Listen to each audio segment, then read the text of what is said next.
What if life's toughest hits, rejection, failure, chaos, could become your greatest allies? We've all felt the sting of plans crumbling, the weight of stress pulling us under. But what if you could face every storm with unshakable calm, turning pain into power? In this video we dive into 8 Stoic practices, from the acceptance anchor to memento mori, inspired by legends like Marcus Aurelius and modern titans like Serena Williams. These tools will forge your resilience, making you unstoppable. Grab a notebook, hit subscribe to join our Stoic tribe, and let's transform your challenges into triumphs, starting now. The Stoics' anchor, acceptance as the bedrock of resilience. The acceptance anchor is the Stoics' unyielding foundation, a practice that roots your resilience in the raw truth of reality. Epictetus, the former slave-turned-sage, declared, "Make the best use of what is in your power and take the rest as it happens." In the relentless churn of modern life, where emails flood, plans derail, and stress coils like a spring, this means journaling to embrace what you cannot change, channeling your energy into purposeful action. It's not about surrendering to fate but standing firm in its current, unshaken. But how do you accept life's blows without losing your fire? And what do other philosophies teach about this defiant embrace? Imagine a crushing blow. Your startup pitch flops, investors walking away. Anger surges, but you grab your journal and write, "This rejection is real. What's my next move?" You analyze their feedback, refine your pitch, and schedule new meetings. This is the acceptance anchor, a ship's keel cutting through stormy seas, steadying you for the journey ahead. As Will Smith says, "You can't win the war against the world if you can't win the war against your own mind." Acceptance is that inner victory, grounding your resilience in truth. Now cast a wider net. Compare Stoicism's active acceptance to Buddhism's doctrine of impermanence, where reality is a fleeting mist, observed without clinging. Stoicism grips reality to forge action, demanding you pivot and persist. Buddhism releases it to find peace, letting go of desire's weight. One's a mariner steering through the gale, the other a monk meditating on the shore. So what anchors your strength, shaping the moment or transcending it? And what snaps when you wrestle with what won't bend? Or take General Dwight D. Eisenhower, masterminding D-Day amidst chaos. "In preparing for battle, I have always found that plans are useless, but planning is indispensable." The acceptance anchor is that planning, journaling to accept a missed deadline, say a report delayed by a client's silence, and redirecting focus to what's in your grasp, like drafting a follow-up email. Contrast this with Nietzsche's will to power, where you defy reality's limits, bending it to your ambition. Stoicism accepts to act wisely, Nietzsche resists to dominate fiercely. Which pulse drives you, pragmatic resolve or untamed defiance? And how do you stand when reality feels like a wall? Here's a simple practice to make acceptance your shield, the reality ledger. Each day spend 5 minutes journaling. Identify one unchangeable reality, like a coworker's criticism, and ask, "What's the truth here? How can I move forward?" Write one actionable step, like seeking constructive feedback, and note the clarity it sparks. This isn't passivity, it's a warrior stance. As Brené Brown says, "You can choose courage or you can choose comfort, but you cannot have both." The acceptance anchor is your courage, rooting you in what's real. Now, pivot to Aristotelianism, where acceptance seeks the golden mean, balancing action with moderation. Stoicism's anchor is sterner, demanding you face reality head-on, even if it isolates you. Picture Seneca and Aristotle facing a failed venture. Seneca journals to accept and adapt, forging resilience. Aristotle weighs options, seeking harmony, perhaps delegating to ease the load. Whose anchor holds you? And what's the cost when acceptance feels like surrender? Let's paint a vivid scene. You're a lighthouse keeper, your life a rocky coast battered by waves. The acceptance anchor is your beacon, illuminating truths, a lost opportunity, a harsh critique, that you can't change, guiding you to act on what you can, like honing your skills. Compare this to utilitarianism, where acceptance serves the greater good, redirecting effort to team goals over personal plans. Stoicism anchors your soul's truth, utilitarianism the collective's gain. Ask, do you stand for your resilience or the world's progress? And can one light shine for both? Here's the fierce truth, acceptance isn't weakness, it's power. It's staring down a reality that stings, a demotion, a broken plan, and choosing to build from its ruins, not curse its weight. The Stoics lived this power. Musonius Rufus, exiled yet unbowed, accepted his fate and taught virtue, finding strength in truth. Contrast this with hedonism, where reality's pain is dodged, chasing pleasure's fleeting glow. Stoicism plants your feet, Hedonism flees the storm. Which truth fuels your fire, facing the gale or dancing in its rain? And how do you rise when the waves crash hardest? For a practical solution, try the Stoic compass. When a challenge hits, like a project stalled by external delays, journal for 4 minutes. Write the reality: this delay is out of my hands. Ask, what's within my reach? What's one step now?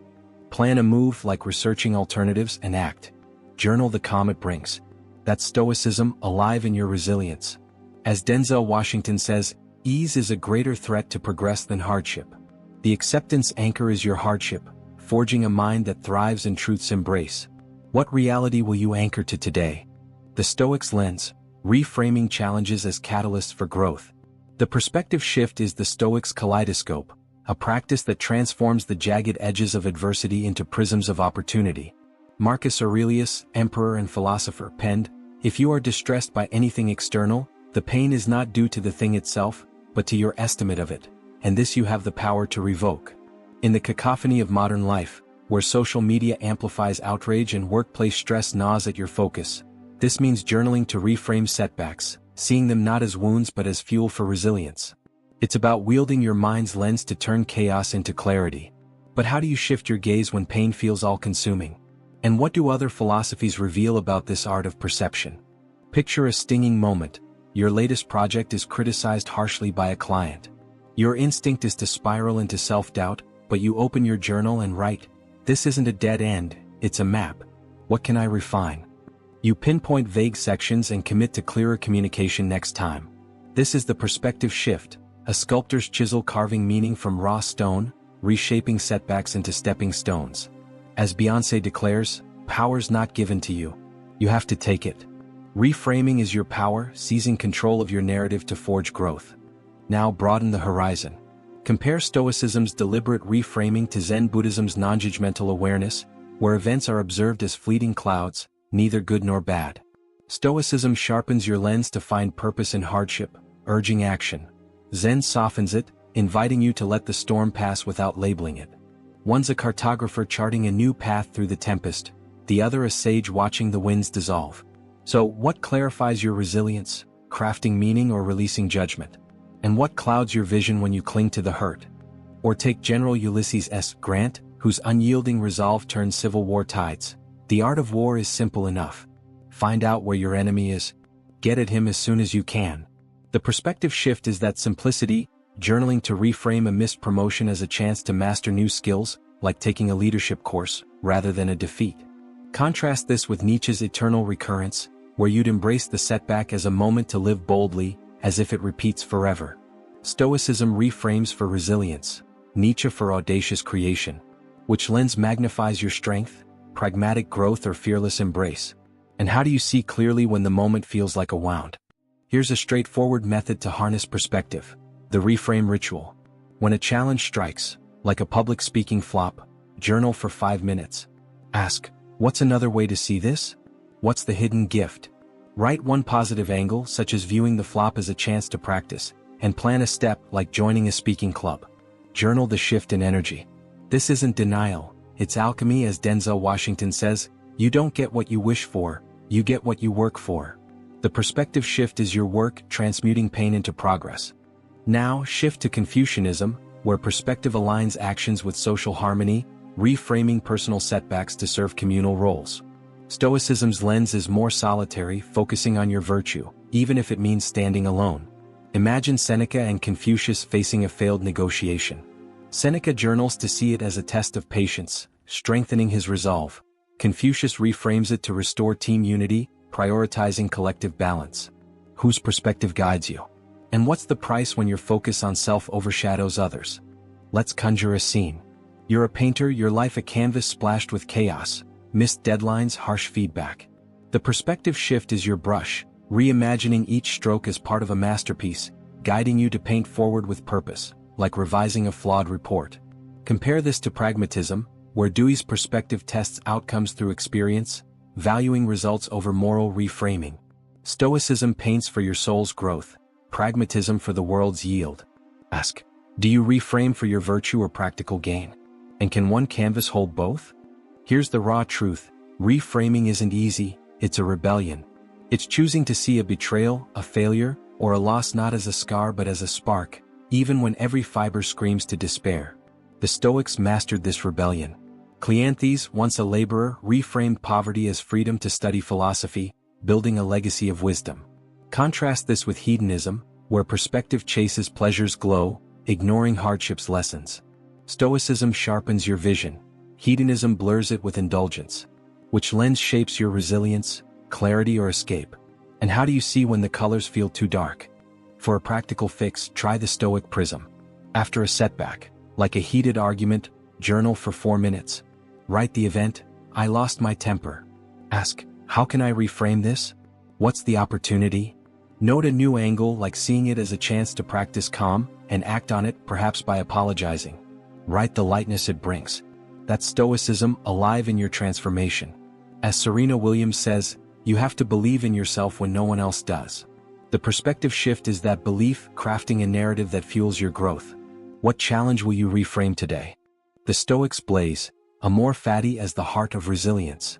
Amor fati, love of fate, is the Stoics' roaring bonfire, a practice that transforms life's sharpest blows into fuel for an unbreakable spirit. Seneca, the Stoic sage who faced exile and betrayal, wrote, I follow fate willingly, it leads me, or rather I am carried along by it. In our turbulent world, where unexpected crises, from sudden setbacks to personal losses, lurk around every corner, this means journaling to embrace every twist of life, not merely tolerate it, but to love it fiercely, as if each challenge were a gift handpicked for your growth. It's about dancing in the storm, not just weathering it.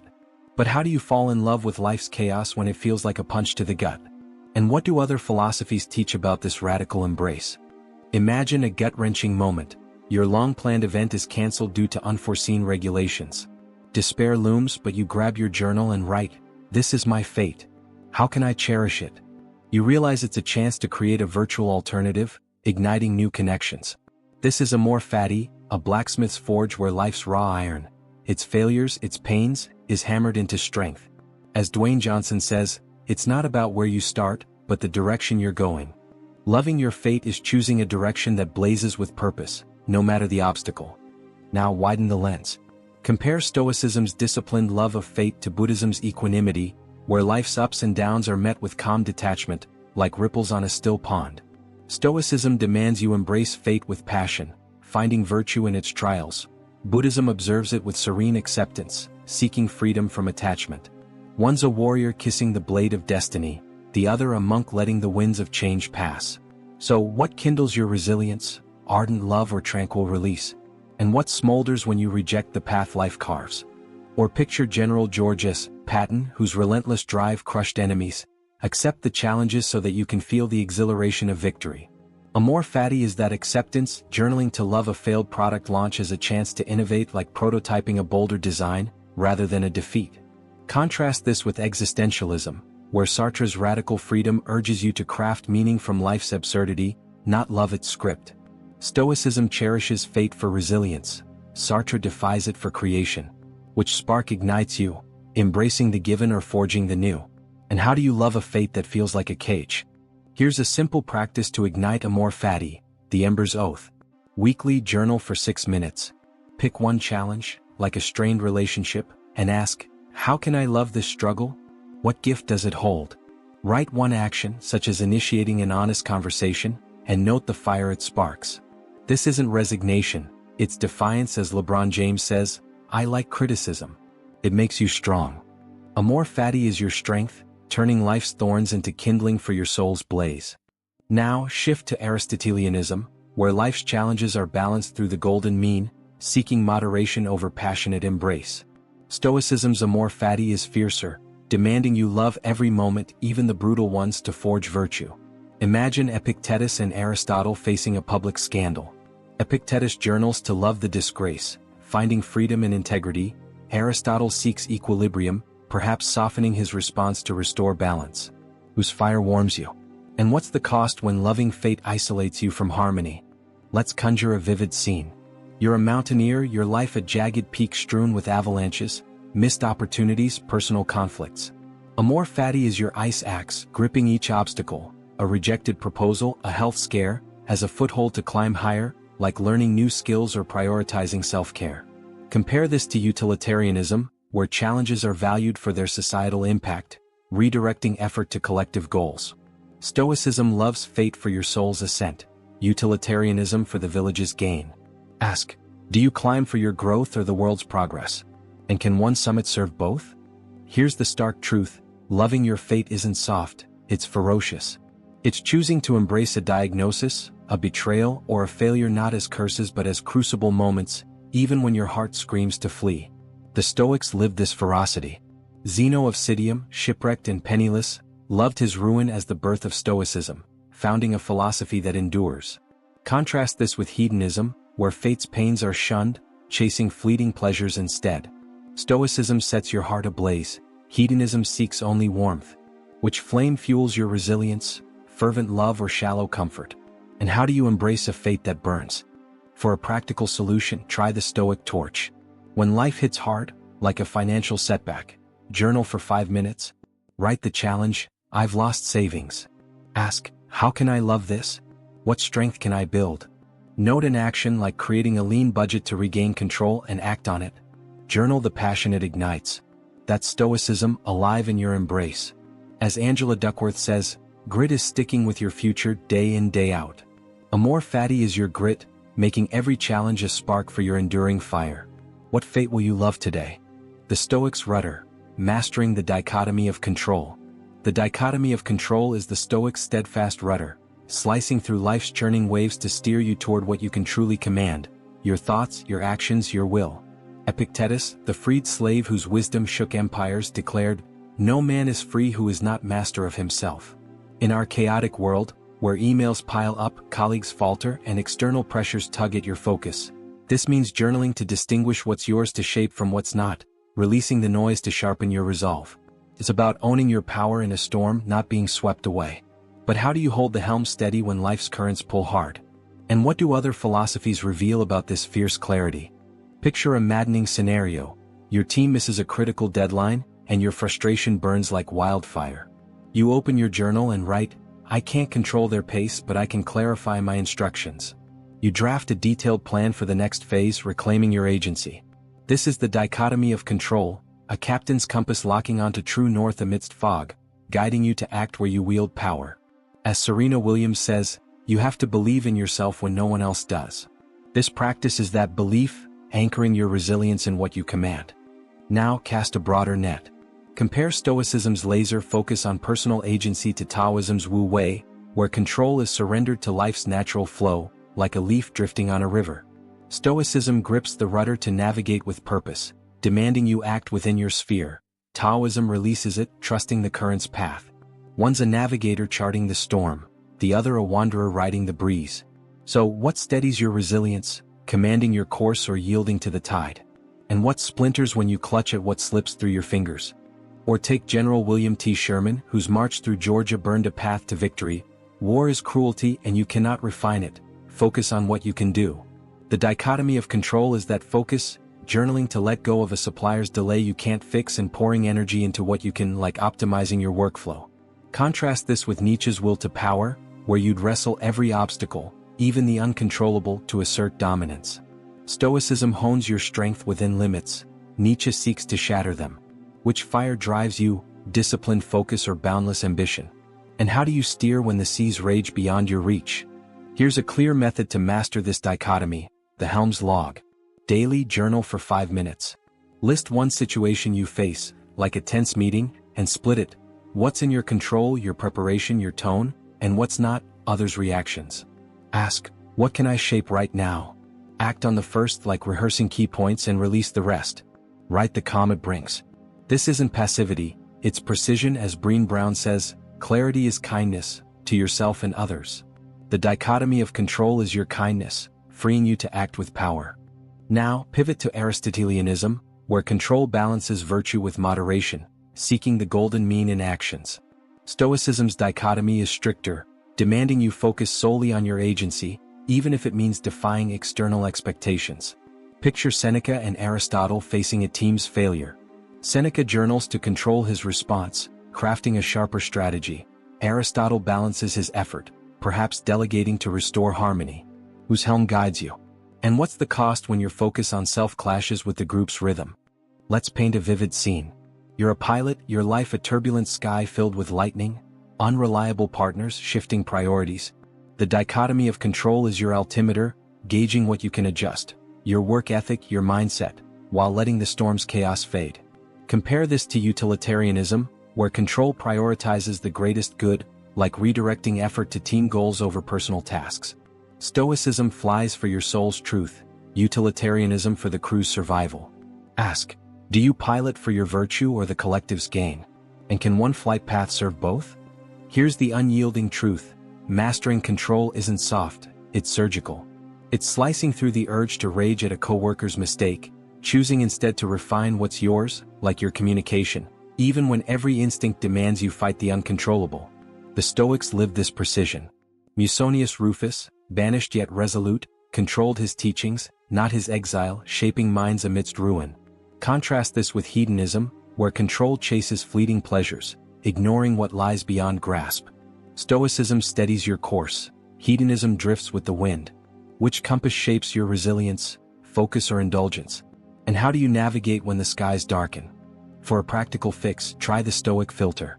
When chaos hits, like a project stalled by external delays, journal for 4 minutes. Write the situation, the vendor's late. Ask, what's mine to command?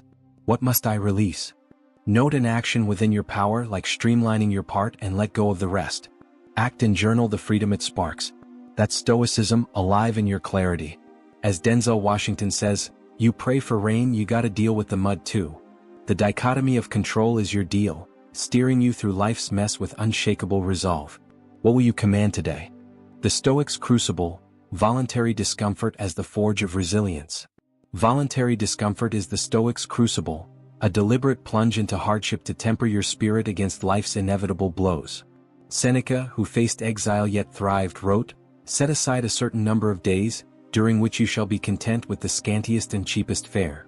In our modern world, where comfort lures with streaming binges and instant gratification, this means journaling to craft intentional challenges that build your grit, stripping away the illusion that ease equals strength. It's about choosing the hard path to sharpen your soul. But how do you embrace discomfort when every instinct craves the cozy? And what do other philosophies teach about this bold forging of character? Imagine trading your usual late-night scroll for an early morning run in the biting cold. You journal, "This chill tests my will. How can I grow tougher?" You commit to a week of dawn workouts, each step forging resolve. This is voluntary discomfort, a swordsmith's furnace where your spirit is heated, hammered, and honed into unbreakable steel.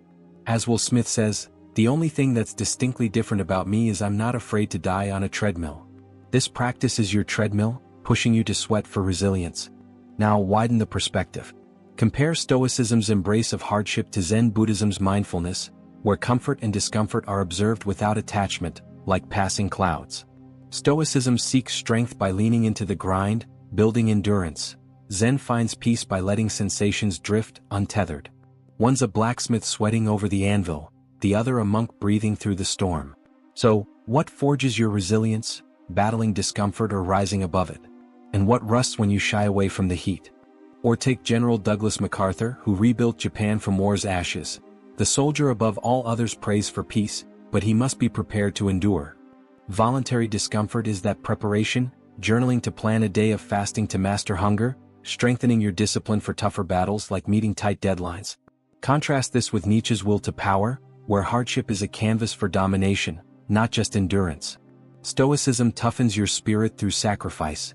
Nietzsche fuels ambition through struggle. Which fire shapes you, humble grit or fierce conquest? And how do you stand when the forge burns hottest? Here's a simple method to embrace this practice: the Grit Forge. Weekly journal for 5 minutes. Choose one discomfort, like skipping social media for a day, and ask, how will this harden my resolve? Plan it, execute it, and write the strength it builds, like sharper focus during work. This isn't masochism, it's mastery. As Angela Duckworth says, passion and perseverance for long-term goals is grit. Voluntary discomfort is your grit, forging a spirit that thrives under pressure. Now shift to Aristotelianism, where virtue lies in moderation, balancing effort and ease. Stoicism's voluntary discomfort is more relentless, demanding you seek hardship to test your limits, even if it feels extreme. Picture Epictetus and Aristotle facing a grueling week. Epictetus journals to endure a night of minimal sleep, training his resilience. Aristotle opts for measured rest to maintain balance. Whose crucible tempers you? And what's the price when discomfort drowns out harmony? Let's conjure a vivid scene. You're a sculptor, your life a block of marble riddled with flaws, laziness, distraction. Voluntary discomfort is your chisel, carving strength through chosen trials like walking to work instead of driving to build stamina. Compare this to utilitarianism, where actions are weighed for collective benefit, perhaps choosing discomfort only if it aids the team. Stoicism sculpts your character. Utilitarianism serves the greater good. Ask, do you carve for your soul's strength or the world's progress? And can one statue embody both? Here's the unflinching truth: choosing discomfort isn't crazy, it's courageous. It's saying no to the warm bed, the easy snack, the mindless scroll, and yes to the cold, the hunger, the effort, because you know the fire of hardship forges a tougher you. The Stoics lived this courage. Musonius Rufus, exiled to a barren island, chose to labor manually, strengthening his body and mind. Contrast this with hedonism, where comfort is king and hardship is dodged for pleasure's fleeting buzz. Stoicism sharpens your edge, hedonism dulls it. Which blade cuts deeper, discipline or indulgence? And how do you wield it when ease beckons? For a practical solution, try the Stoic gauntlet. When tempted by comfort, like binge-watching after work, journal for 4 minutes. Pick a challenge, I'll read a challenging book instead. Ask, how will this toughen me? What's one step? Act on it, like reading for an hour, and journal the clarity it sparks. That's Stoicism, alive in your resolve. As Kobe Bryant said, if you're going to be a leader, you're not going to please everybody. You've got to hold people accountable. Voluntary discomfort is your accountability, forging a leader's spirit. What challenge will you choose today? The Stoics' oasis, reflective pause as the wellspring of wisdom. The reflective pause is the Stoics' hidden spring, a moment of stillness where the chaos of life is distilled into pearls of wisdom. Marcus Aurelius, who governed an empire yet found solace in reflection, wrote, "Look within. Within is the fountain of good, and it will ever bubble up, if you will ever dig." In our frenetic world, where notifications ping relentlessly and deadlines loom like storm clouds, this means journaling to pause, dissect your day, and harvest insights that strengthen your virtue. It's about stepping off the treadmill of life to sharpen your mind's blade. But how do you find clarity when the world screams for your attention? And what do other philosophies reveal about this quiet act of growth? Picture a tense moment. You snap at a friend during a stressful day, regret flooding in. You pause, open your journal, and write, what sparked my anger? How can I grow from this? You trace it to exhaustion and vow to prioritize rest. This is the reflective pause, a gardener's tending of your soul's soil, nurturing wisdom from the weeds of error.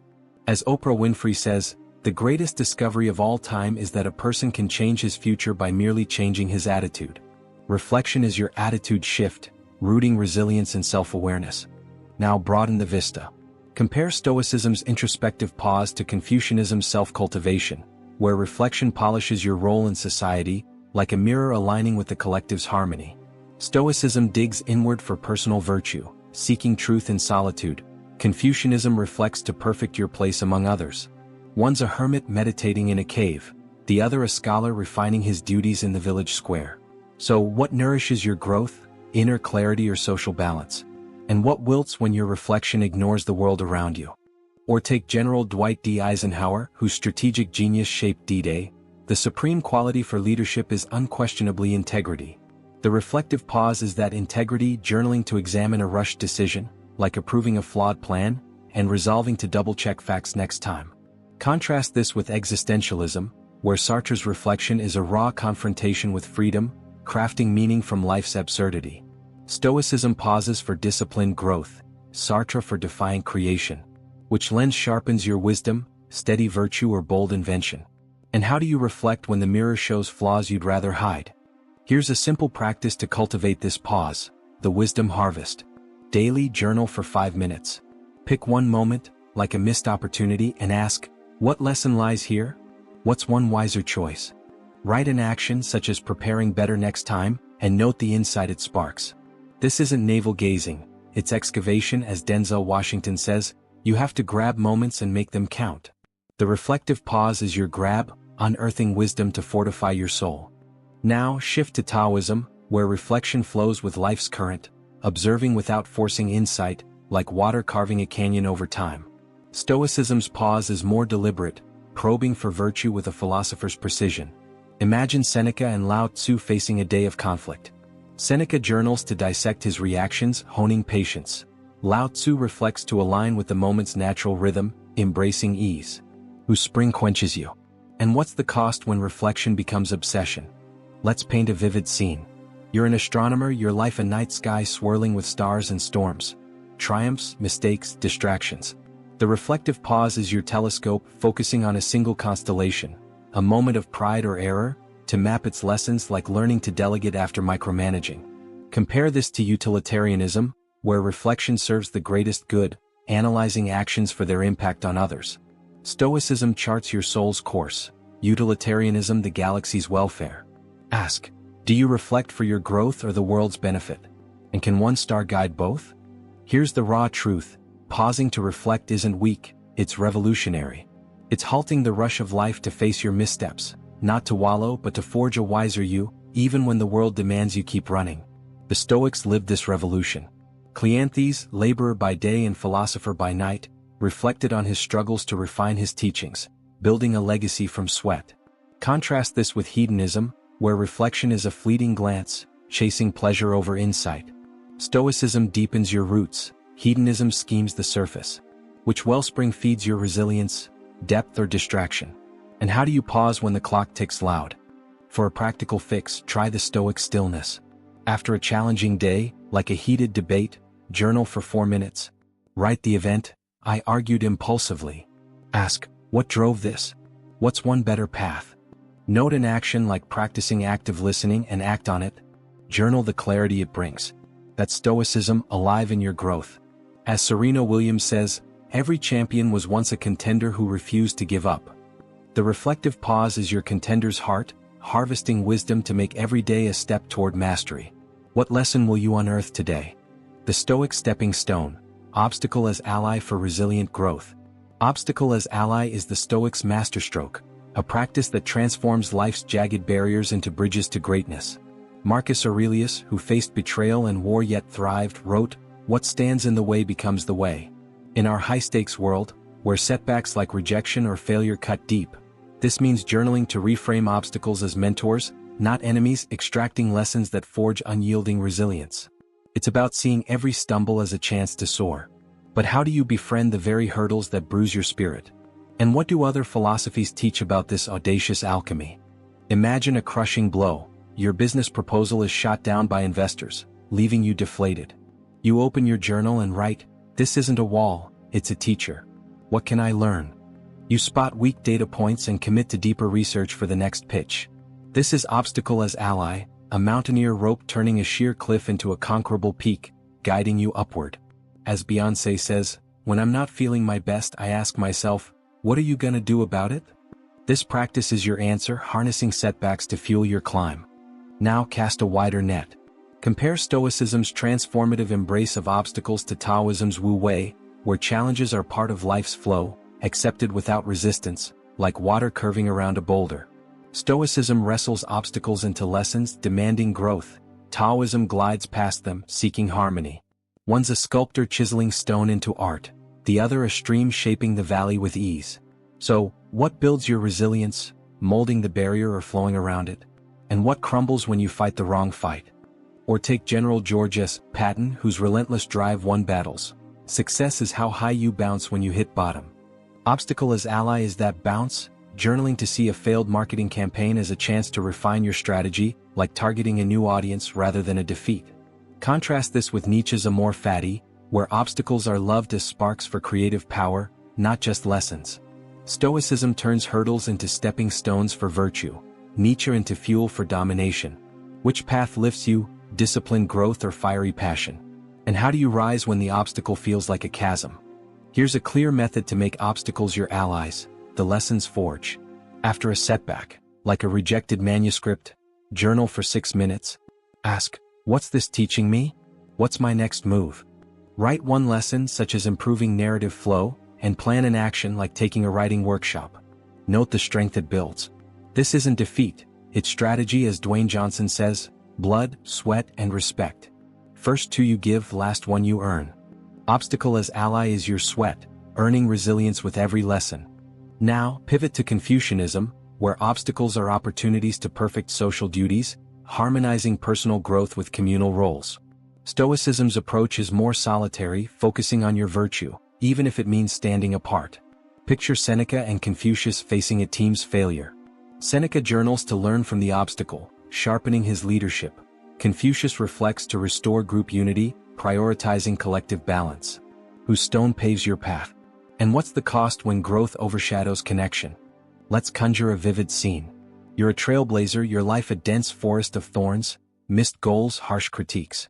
Obstacle as ally is your machete, cutting through each snag, a lost client, a botched presentation, to clear a path like seeking mentorship to rebuild trust. Compare this to pragmatism, where Dewey tests obstacles through outcomes, valuing results over moral lessons.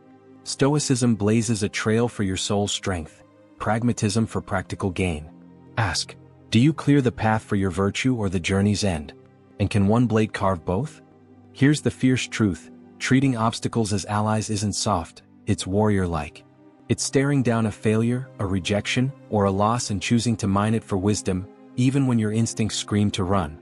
The Stoics lived this ferocity. Zeno of Citium, shipwrecked and broke, saw his ruin as a teacher, birthing Stoicism from disaster. Contrast this with hedonism, where obstacles are dodged, chasing pleasure's fleeting rush. Stoicism builds bridges from rubble, hedonism flees the dust. Which strength drives you, resilient learning or shallow escape? And how do you stand when the ground shakes beneath you? For a practical solution, try the Stoic stepping stone. When a challenge hits, like a public speaking flop, journal for 5 minutes. Write the obstacle, I froze on stage. Ask, what's the lesson here? What's one step forward? Note an action like practicing with a coach and act on it. Journal the confidence it sparks. That's Stoicism, alive in your transformation.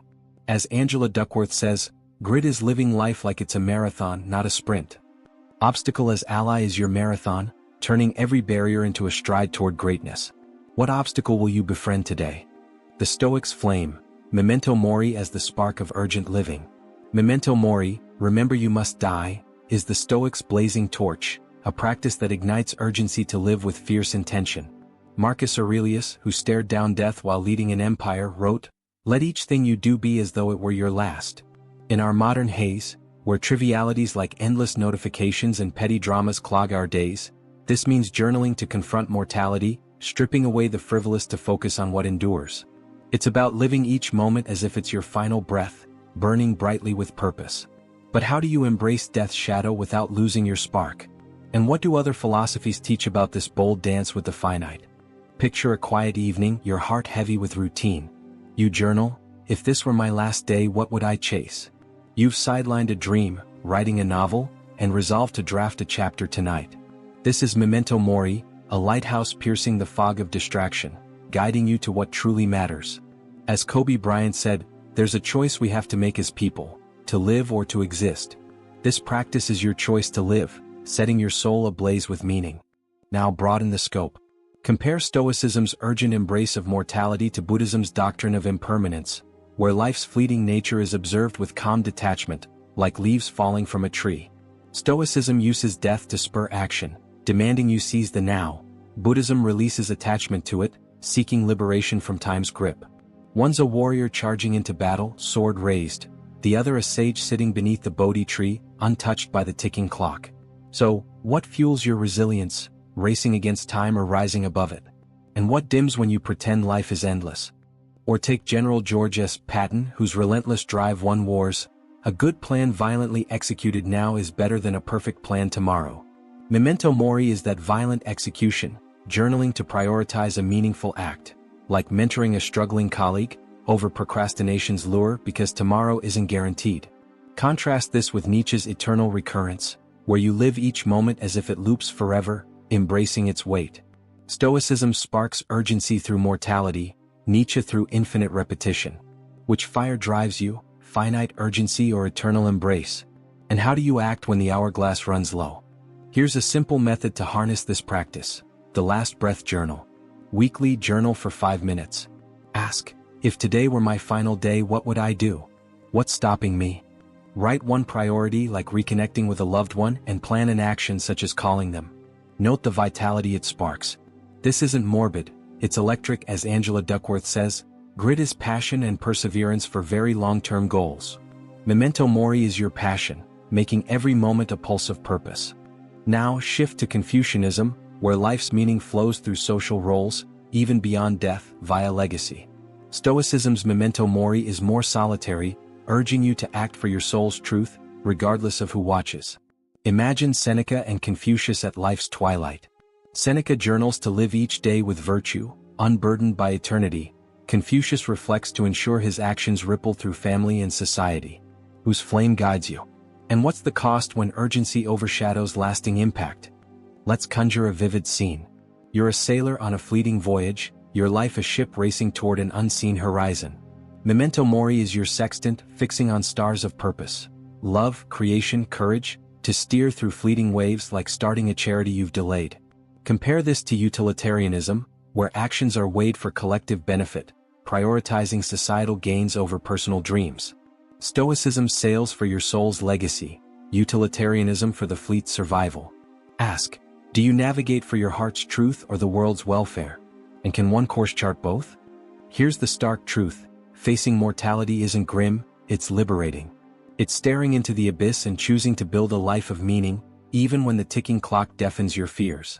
The Stoics lived this freedom. Epictetus, once enslaved, used death's shadow to master his choices, turning chains into sovereignty.